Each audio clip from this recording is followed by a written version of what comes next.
বউকে এসব কি সাজিয়েছে, ছি ছি ছি।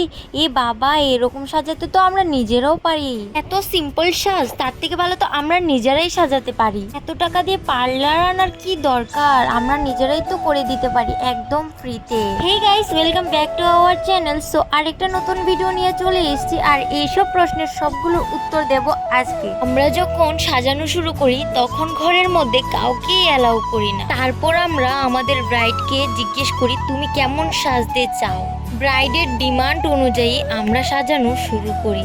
আমরা তো যেরকম বলি সেরকম সাজানোর চেষ্টা করি। আমরা যতটুকু পারি তাদের মন মতোই করার চেষ্টা করি। তারপর আমরা যখন বাড়িতে চলে আসি তখন কিছু আত্মীয় স্বজন এবং নিমন্ত্রিতরা এইভাবে ব্রাইডকে গিয়ে মন খারাপ করিয়ে দেয়, কমেন্ট করে যে ছি, এসব তো আমরাও সাজাতে পারবো। শুধু আত্মীয় স্বজন নিমন্ত্রিতদের পছন্দ হলেই হবে না, ব্রাইডেরও তো একটা পছন্দ থাকে, তার স্পেশাল ডেতে সে কিভাবে সাজবে। এই ব্রাইডটা ছিল আমার মে মাসে 25 তারিখ ব্রাইড। এই ব্রাইডটা আমি আইল্যাশ দিয়েছি, আইল্যাশও খুলে ফেলেছিল, হাইলাইটারও বেশি চাইছিল না। তো আমি কি করব বলো, আমাদের মেকআপ আর্টিস্টটা দুষ্ট কোথায় বলো। আমরা যেরকম ব্রাইড চাই সেরকমই তো করার চেষ্টা করি।